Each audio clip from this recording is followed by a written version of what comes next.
This work of fiction is intended for mature audiences.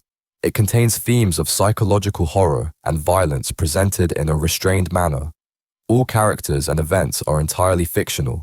The narrative is not intended to glorify or encourage harmful behavior. The first horseman. The earth cracked beneath my feet as if it thirsted for blood. The fields, once lush and green, now stretched into an endless wasteland of ashen grey. I stood alone in the center of it all, a hollow man in a hollow world. My name no longer mattered, for I had become something else entirely, something eternal, something cursed. It began with a whisper, a voice carried on the humid wind. I'd been a farmer once, a steward of life. My family's farm had been our pride, an oasis of wheat and corn in a world that was slowly forgetting the taste of the earth. The droughts had come before, but we had always survived them. This time, though, the rains did not return. The rivers disappeared into barren, broken ground, and the skies became a smothering blanket of heat. I remember the night it all changed. The moon was red that evening, casting its sinister glow over the fields. I'd been walking the barren rows, desperate for any sign of life, when I saw her. A woman, clad in tattered robes as dark as midnight, stood at the edge of my land. Her eyes burned like fiery coals, and her presence sucked the oxygen from the air. "You suffer," she said, her voice a melody of despair. "You bleed, and yet you ask for more. Are you prepared to pay the price?" I didn't understand her then. All I knew was the ache of my struggling family, the endless cries of my starving children throughout the night. "I'll pay anything," I said, my voice cracked with complete desperation. "Just bring the rains, bring the harvest back, allow my family to prosper again." Her smile was a wicked, "Very well," she whispered, and then she was gone. I stood alone in the darkness, but I could feel it. Something had arrived, unseen. The air was heavier, the silence deeper and more deafening. The land trembled beneath my unsteady feet. The rains came back that morning. They poured in torrents, drowning the parched earth. At first I thought it was a miracle. The seeds I'd planted began to sprout, and within days the fields were alive again. But the crops were wrong. The wheat grew black and brittle, the corn twisted into monstrous shapes. The animals that fed on this bounty wasted away, their bodies contorting into hideous shapes. My family starved even as we stood surrounded by an abundance of food. No matter how much we ate, the hunger consumed us. It was a hunger that dined on more than the body. It devoured the soul. My children grew pale and weak, their eyes sunken pits of despair. My wife's cries turned to silence, and then to nothing at all. They died, and I could do nothing to stop it. And then I was alone. The woman returned to me on the final night, her form more skeletal than before. Her voice echoed with the weight of centuries. "You are chosen," she said. "You will ride forth and spread the famine you so foolishly unleashed. Hunger will follow you, and the world will know your name. You will be the first of 4. A herald of the end. On a black horse you will ride." I tried to refuse her, but my body betrayed me. My skin shriveled, my eyes burned, and my stomach twisted into an endless knot. She placed a set of scales in my hands, a cruel mockery of justice. "Measure the worth of their sustenance," she commanded. "Leave nothing behind." And so I became what I am. The rider on the black horse, famine incarnate. Now I wander this desolate earth, my presence a blight upon the land. Wherever I go, the crops wither and the rivers run dry. I see the faces of those I doom, their expressions twisted by starvation and complete despair. I see my own reflection in their eyes, a harbinger of ruin. The whispers of revelation echo in my mind, a constant reminder of the path I've carved. And I heard a voice in the midst of the 4 living creatures saying, "A quart of wheat for a denarius, and 3 quarts of barley for a denarius, and do not harm the oil and the wine." I am the bringer of hunger, the first curse of the apocalypse, and this is only the beginning. The second horseman. The first time I killed, the sky itself bled. I was born into violence. My earliest memories are of vile screams, the clash of steel, and the scent of burning, rotting flesh. My village was nothing but a battlefield, a forgotten corner of the world where his sun never seemed to rise. We lived in the shadow of warlords, their empires built on the bones of our kinsmen. I was no different from the others, a faceless child, scavenging scraps to survive. But fate, it seems, had other plans for me. It began the night the stranger arrived. He wore no armor, carried no sword, yet he radiated a presence that silenced even the howling winds.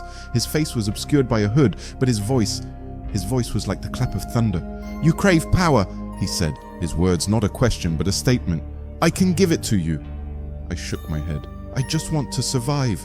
"Survival is for the weak," he spat, his eyes glowing like molten gold, burned into mine. You were born to conquer." That was the first lie he told me, or perhaps it was the first truth I believed. He handed me a blade that night, its surface etched with symbols that seemed to writhe and shift. It felt alive in my hand, warm and pulsating, as though it had a heartbeat of its own. "With this," he said, "you will become more than a man. You will become a god." I didn't understand then, but I soon would. The next morning my village burnt to the ground. Raiders stormed through, their war cries waking the dawn. I should have run like the others, should have hidden in the caves where the women and children huddled. But I stayed and I fought. The blade guided me. My strikes were not my own. They were the will of something far older, darker, and evil. Blood sprayed like rain, soaking the earth beneath me. I did not stop. I could not stop. By the time the sun set, I stood alone amid a sea of corpses, alive only a few hours before. The stranger appeared again, his hood pulled back to reveal a face that was neither young nor old, neither man nor beast. He clapped his hands, slow and deliberate. "You are ready," he said. "Ready for what?" I asked, my voice raw from screaming my war cry. "To become what you were meant to be. The harbinger of conflict, the second rider." I wanted to refuse, to throw the cursed blade at his feet and walk away, but the weapon would not leave my hand. Its whispers filled my mind, promising glory, vengeance, and dominion. And so I followed him into the wilderness, where the shadows deepened and the air grew heavy with the stench of death. He led me to a barren plateau, where the stars themselves seemed to tremble. In the center stood a red, crimson steed, its eyes burning with the same hellish light as the blade. "Take it," the stranger commanded. "Ride and let the world know your name." I mounted the horse, and the earth shuddered. Thunder cracked across the heavens as I raised the blade, now glowing with a sickly red light. The stranger's voice echoed in my mind. "From this day forth, you are war. Wherever you ride, blood will flow and death will follow. The cries of the fallen will herald your coming. You will sow chaos and reap despair." And so I rode. Cities crumbled beneath my feet. Kingdoms turned to ash. Families tore themselves apart in blind rage, their minds infected by the same madness that consumed me. I felt no sorrow, no regret, only the unending hunger for more. The blade and I became one. It demanded slaughter, and I obeyed. I saw the world through a veil of red, and every face I encountered became my prey. The more I killed, the stronger I became, and the weaker the world grew. The whispers of revelation haunt me even now. And another horse, fiery red, went out, and it was granted to the one who sat on it to take peace from the earth, and that people should kill one another, and there was given to him a great sword. I am the second curse of the apocalypse, the rider who tears nations apart and drowns the earth in blood. I am war, and my work has only just begun. The third horseman. I was a healer once. My hands, now withered and blackened, were once soft with the touch of life. I traveled from village to village, carrying herbs and remedies, binding wounds and soothing fevers. People called me a savior, a guardian of the living. But now, I am something else entirely. I am their final shadow, the quiet whisper before nothingness. I am death. It began in a place where life had already begun to fray. A town on the edge of a swamp, its streets sinking into the mire. The people there were pale, their eyes sunken into their faces, their eyes dull with the shadows of sleepless nights. The air was laden with rot, the scent of death clinging to every surface. They called for me in desperation, begging for salvation. When I arrived, the sickness had already taken root. Black sores bloomed on skin like malignant flowers. Their breath rattled in their chests, and their cries carried the anguish of the damned. I did everything I could, boiled herbs, bled fevers, prayed to the gods I didn't believe in. But nothing worked. One by one, they perished, their bodies piling in the streets like cordwood. And then the stranger came. He appeared on the final day, when hope had crumbled into nothing but dust. His face was obscured by a hood, but his voice was cold and clear, like the tolling of a distant bell. "You cannot save them," he said. "Their time has come." I turned to face him, my hands stained with the blood of the dying. "Then why are you here?" I demanded. "To offer you a choice," he replied. "Embrace your failure, or become something greater." "Greater?" I spat. "What could be greater than saving lives?" His smile was a cruel thing, razor sharp and deadly as broken glass. "You will not save lives," he said. "You will end them. Swiftly, mercifully. You will carry their souls to the beyond, freeing them from their suffering. You will be the shepherd of the dead."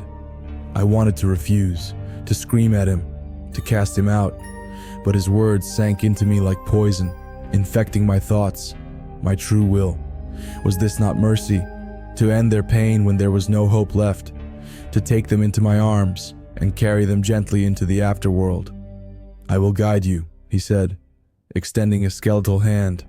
I reached out, and the moment my fingers touched his, the world fell away. I stood in a void, endless and silent, where time itself seemed to hide. In the distance, I saw a white horse, its eyes glimmering like dead stars. It approached, its hooves soundless, and stopped before me. Draped across its back was a scythe, its blade so sharp it seemed to cut the very fabric of reality. "Take it," the stranger demanded. I hesitated. "What will happen to me?" "You will become what you were always meant to be," he said. "The end of all things." Something inside me broke then. Perhaps it was the weight of all the lives I couldn't save, or the despair that had hollowed me out from each failure. I reached for the scythe, and the moment my fingers closed around its handle, I understood. I felt the pulse of every life on earth, the fragile flicker of their existence. I felt the weight of their suffering, their fear, their hope, and I felt the inevitable end that awaited them all. The stranger's voice echoed in my mind. "You are death, the third rider. Where you tread, life will cease to exist. The living will crumble into memories, and the dead will rise to greet you. The white horse awaits you. Ride, and let the world know your name." I climbed onto the beast, and the void gave way to the world once more. But it was not the same world I had left. The sky was a solemn gray, the sun a cold and a distant memory. The land beneath me rotted as I passed, flowers wilting, trees crumbling into dust. I could hear them, the voices of the dying, calling my name. Not my old name, the one I had carried as a healer, but the name I bore now. Death. I am not cruel. I do not revel in the destruction I bring, but I am inevitable. The whispers of revelation echo through my soul, and I looked, and behold, a white horse, and the name of him who sat on it was Death, and Hades followed with him, and power was given to them over a fourth of the earth, to kill with sword, with hunger, with death, and by the beasts of the earth. I am the third curse of the apocalypse, the rider who ends all things, and I am what awaits you. The fourth horseman. I remember the unbearable stench first. A sickly sweet odor that clung to the air like an invisible plague. The village inhabitants were already dead when I arrived. Its streets littered with bodies twisted in grotesque poses of unbearable agony. The sun hung low, veiled by a thick haze of greenish clouds. Flies buzzed in swarms so dense they painted the sky, feasting on the lifeless bodies. I was a physician once, a man of science, driven by the need to conquer death itself. I traveled from town to town, treating the sick, burying the fallen, searching for answers to heal those I could. But nothing would have prepared me for this. The village was now void of life. any life, silent but for the incessant drone of insects. There were no survivors, no cries for help, only the oppressive weight of horrible despair. I should have turned back.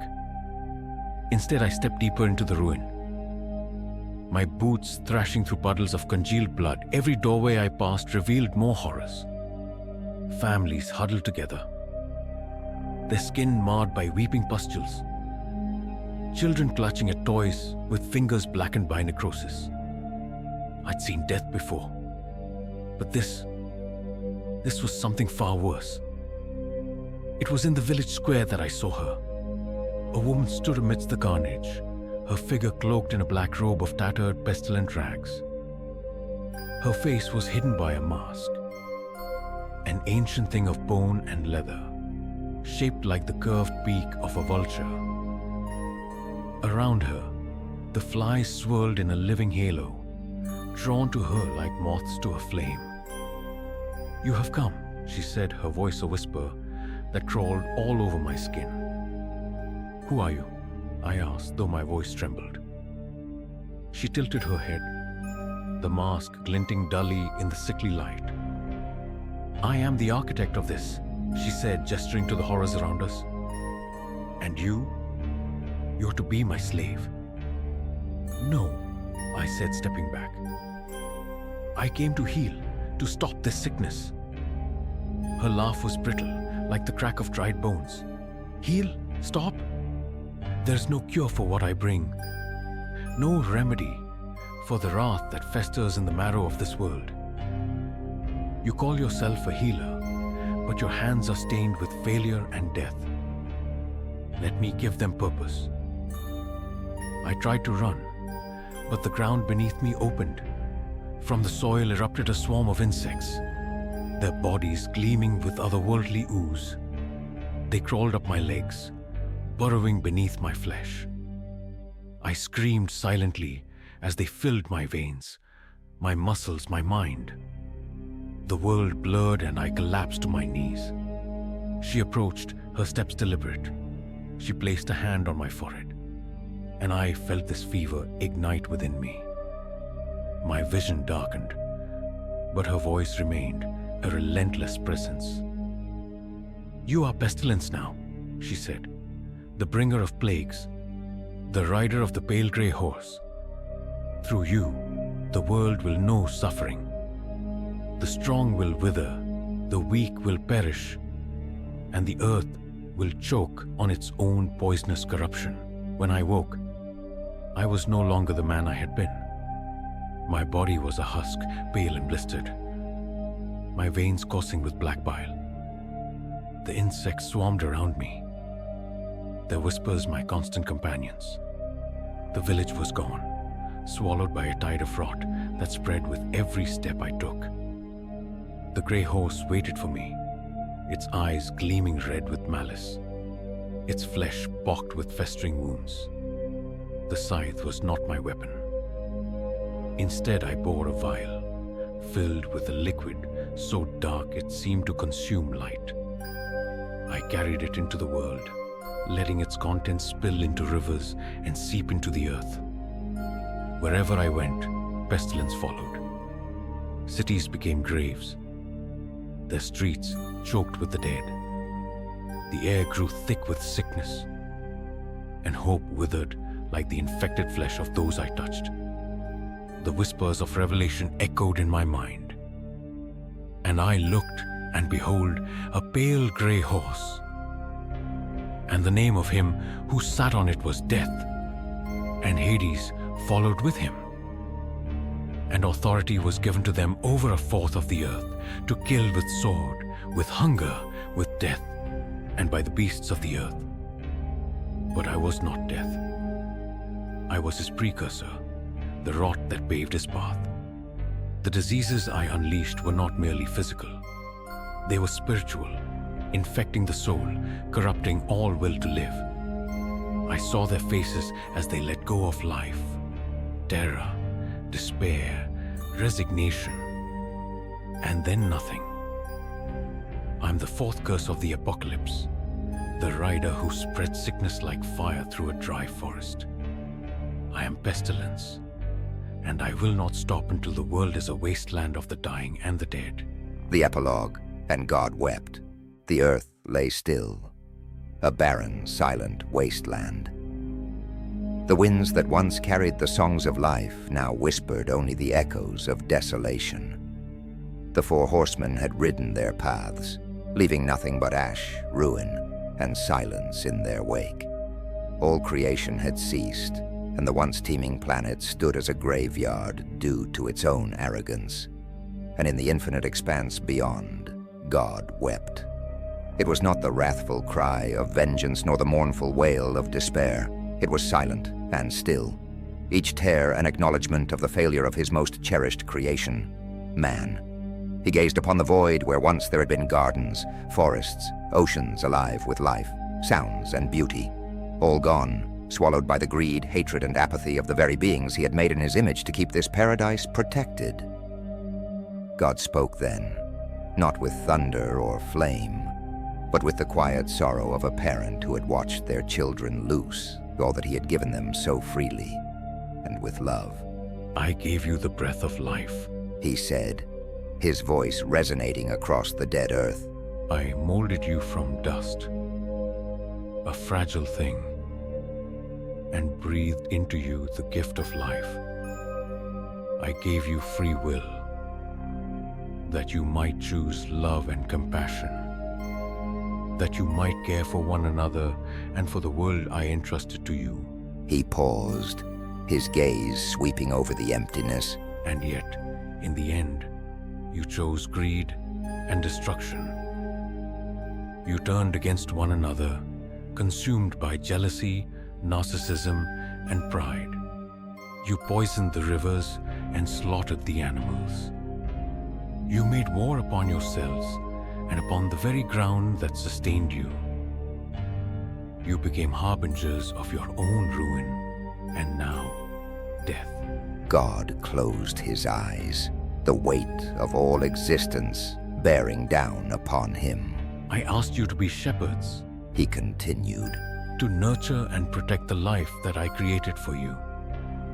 But instead, you became wolves, devouring everything in your path. You turned your backs on kindness, compassion, and the love that I poured into you. Even when I sent messengers, prophets, and signs from above, you ignored them, choosing hatred and division over unity. A long silence followed, stretching into eternity. Then for the first time, God's voice broke, trembling with a grief so profound it shook the heavens. I weep not because I am powerless, but because I am bound by my gift to you. Free will. I could have forced you to love, to be kind, to cherish one another, but that would not have been authentic love. True love can only be chosen, freely given, and freely received. But you chose just the opposite. His tears fell upon the earth, where they soaked into the lifeless soil. Yet no new life sprang forth. No plants, no animals, no humanity rose from the ashes, for God had made a vow, one that would never be broken. Never again. He whispered, Never again will I create such beings. Beings capable of such beauty, yet so quick to destroy it and all around you. Beings who could heal, but chose to harm. Beings who could love, but chose hate instead. Never again will I breathe life into a creation so vile, so unworthy of the gifts I bestowed upon them. God turned away from the desolation, his tears continuing to fall. In the infinite reaches of the cosmos, he withdrew, leaving the ruined earth to its slumber. The stars dimmed and faded, as if mourning with their creator. And so the chapter of humanity is closed. There were no songs, no monuments, no memories, only the silent lament of a God who had loved too deeply and who had been betrayed by the very beings he had cherished the most. God's final tear fell, not upon the earth, but into the void. It shimmered briefly, a faint glimmer of light in an endless darkness, and then it too was gone. Hello, my Nightmare Obsession fans. We hope you loved this story, and were almost frightened to death, left wanting even more. If so, please share video and our channel link with friends and family, and ask them to subscribe, like, comment, and share with their friends and family too. We really want to create more nightmarish horror stories for you, so please be sure to like, share, comment, and subscribe to our channel now. We would really appreciate it. Thanks so much.